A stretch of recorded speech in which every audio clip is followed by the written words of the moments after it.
नमस्कार। बहुत बहुत स्वागत है आप सभी का। साथियों, ज्येष्ठ का पावन महीना चल रहा है। ऐसे में ज्येष्ठ माह की जब शुरुआत होती है तो गर्मी जो है अपने चरम सीमा पे होती है। जल संकट बढ़ जाता है। जल की पूरी पृथ्वी पे कमी होने लगती है। छोटे छोटे नदियाँ, तालाब आदि सूखने लगते हैं। यहाँ तक कि जब पहले के समय में कुआं का प्रयोग होता था, कुआं के पानी लोग पिया किया करते थे, तो ऐसे में कई ऐसे कुआं जो है वह ज्येष्ठ माह में सूख भी जाते थे। आज के समय में कुआं का जल उपयोग करना पूर्ण रूप से बंद हो गया है। कहीं कहीं आज भी है जो कुएं की पानी थोड़ी बहुत अपने दैनिक कार्य में उपयोग किए जाते हैं, पर पीने का बात की जाए तो कुएं का पानी कोई अब के समय में नहीं पीता। दोस्तों, जल संचय का मास ज्येष्ठ मास है। ऐसे में इस माह में कम से कम जल उपयोग करना चाहिए। इस माह की दो प्रमुख व्रत है जो प्रचलन में आता है, जिसमें जल की ही महत्ता बताई गई हुई है। एक जो गंगा दशहरा, दूसरी जो निर्जला एकादशी।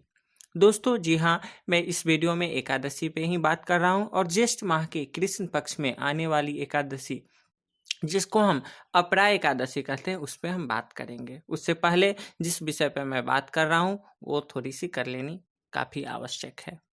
दोस्तों, जो गंगा दशहरा और निर्जला एकादशी यह स्पष्ट करती है कि इस माह में जल का कितना बड़ा महत्व है।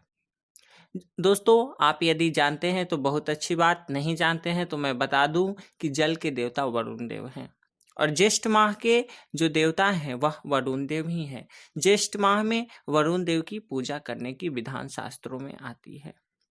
साथ ही साथ सूर्य भगवान की पूजा का विधान आता है। ज्येष्ठ माह में जो भक्त सूर्य भगवान की पूजा, वरुण देव की पूजा आदि करते हैं, उनके समस्त पाप नाश हो जाते हैं और असीम पुण्य की प्राप्ति होती है। इस माह में दिन में सोना वर्जित बताया गया है। यदि आप दिन में सोते हैं तो इससे आप अस्वस्थ होते हैं।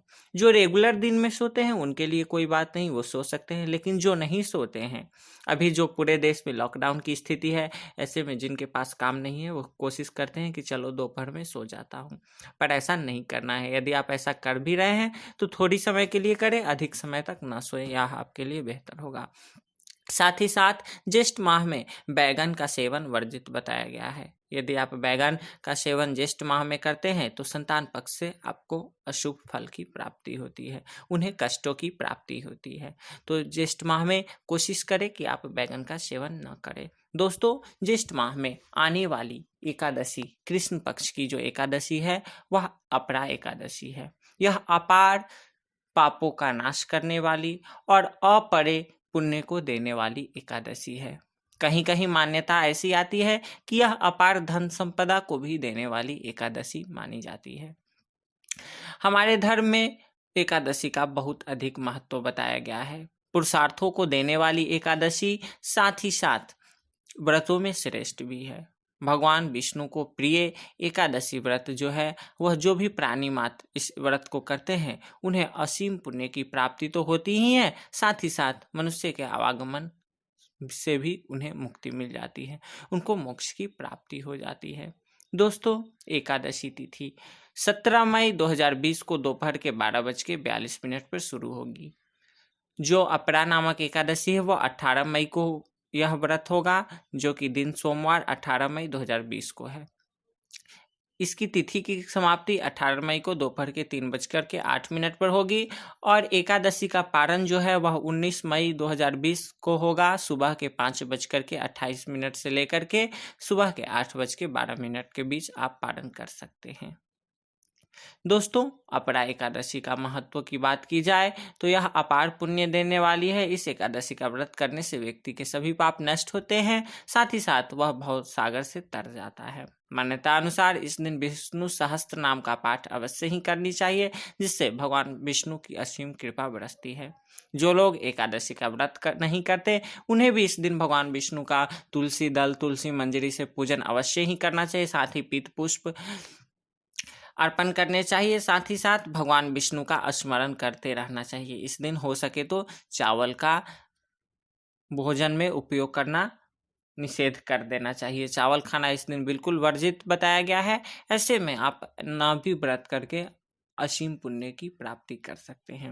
एकादशी में जो पुण्य की प्राप्ति होती है उसका तो चित्रगुप्त भी लेखा जोखा नहीं रख पाते हैं। मैं आपको बताऊं कि किस प्रकार से अपरा एकादशी करनी है। दशमी के दिन सुबह ब्रह्म मुहूर्त में उठ करके स्नान आदि से निवृत्त होकर के भगवान का पूजन करें।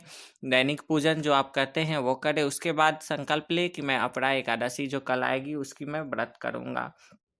निस्वार्थ भाव से करे, स्वार्थ भाव से न करे, क्योंकि संकल्प दो प्रकार का होता है। यदि आप निष्काम संकल्प करेंगे तो यह सर्वश्रेष्ठ रहने वाला है। भगवान की प्रसन्नता के लिए आप इस व्रत को करें, इससे आपको विशेष लाभ की प्राप्ति होगी। दोस्तों, एकादशी के दिन दशमी के दिन आप पूजन आदि करके मन में मानसिक संकल्प करके एक ही समय भोजन करें। दिन में सात्विक भोजन करें और रात्रि से ब्रह्मचर्य का पूर्ण पालन करें। एकादशी वाले दिन सुबह ब्रह्म मुहूर्त में उठ करके स्नान आदि से निवृत्त होकर के भगवान का तुलसी दल, तुलसी मंजरी आदि से पूजन करें।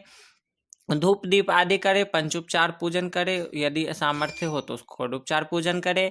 इस प्रकार करके भगवान विष्णु का सहस्त्र नाम का आप पाठ कर सकते हैं तो करें, नहीं कर सकते तो ओम नमो भगवते वासुदेवाय इस महामंत्र का यथासंभव मन ही मन जप करते रहे। दिन रात करें, अनन्य समय करें, यह आपके लिए सर्वश्रेष्ठ रहेगा। व्रत की कथा सुने, व्रत की कथा सुनने से असीम पुण्य की प्राप्ति होती है। माना जाता है हजारों अश्वमेघ यज्ञ के पुण्य प्राप्त हो जाते हैं। तो इसलिए आप व्रत की कथा सुने, महात्म्य सुने, भगवत गीता का इस दिन आप पाठ कर सकते हैं, श्रवण कर सकते हैं। रामचरितमानस आदि का पाठ करें, श्रवण करें। अभी तो समय काफ़ी मिल रहा है, ज्येष्ठ का माह है, दिन बड़ी होती है। साथ ही साथ पूरे देश में लॉकडाउन की स्थिति है। ऐसे में आप भगवान को तुलसी दल, तुलसी मंजरी से पूजन करते हुए भगवान की कथा आदि का स्मरण करें। इससे आपको विशेष लाभ की प्राप्ति होगी। रात में रात्रि जागरण का विधान आता है। एकादशी के दिन दिन में या रात में नहीं सोना चाहिए। रात्रि के समय में कीर्तन भजन आदि करनी चाहिए जिस प्रकार से हो सके। उसके बाद अगले दिन व्रत का पारण करना चाहिए। पारण का मैंने आपको समय बताया है। उसी समय में आप ब्राह्मणों को दान आदि करा के, भोजन आदि करा के, गाय को भी मीठी रोटी आदि खिला करके व्रत का उपवास खोले और इस प्रकार से एकादशी का व्रत करें। चलिए आपको मैं अब बता दूं दोस्तों कि इसकी कथा क्या है। अपरा एकादशी की वैसे तो कई कथाएं प्रचलित है, लेकिन मैं एक कथा जो धर्मराज युधिष्ठिर ने श्री कृष्ण से बताया था पद्म पुराण के वैष्णव खंड के अनुसार, वही मैं आपको श्रवण कराता हूँ। आप यथासंभव ध्यानपूर्वक सावधान होकर के सुने और सुनने के बाद आप दूसरों को भी सुनाएं। इससे आपको असीम पुण्य की प्राप्ति होगी। एक कथा के अनुसार बात की जाए तो एक राज्य था जहां महिध्वज नाम का एक बहुत ही धर्मात्मा राजा रहता था। राजा महिध्वज जितना नेक था, उसका छोटा भाई व्रजध्वज उतना ही पापी था। व्रजध्वज महिध्वज से द्वेष करता था और उसे मारने के षड्यंत्र रचा करता था। एक बार वह अपने मसूबे में कामयाब हो जाता है और महिध्वज को मारकर उसे जंगल में फेंकवा देता है और खुद राजा बनकर के राज्य करने लगता है। अब असामयिक मृत्यु के कारण महिध्वज को पीड़ित का जीवन प्राप्त हो जाता है। वह पीपल के पेड़ पर रहने लगता है। उसकी मृत्यु के पश्चात राज्य में उसके दुराचारी भाई से जो प्रजा दुखी थी, ही साथ ही वह महिध्वज भी प्रेत बनकर आने वाले को दुख पहुंचाते हैं।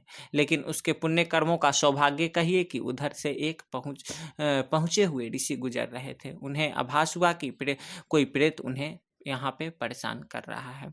अपने तपोबल से उन्होंने उसे देख लिया और उसका भविष्य सुधारने का दृढ़ निश्चय किया। सर्वप्रथम उन्होंने प्रेत को पकड़कर उसे अच्छाई का पाठ पढ़ाया। फिर उसके मोक्ष के लिए स्वयं ही अपरा नामक एकादशी का व्रत करके उसके संकल्प अपने व्रत का पुण्य प्रेत को दान कर दिया। इस प्रकार उस प्रेत के जीवन से मुक्ति मिली और वैकुंठ गमन किया।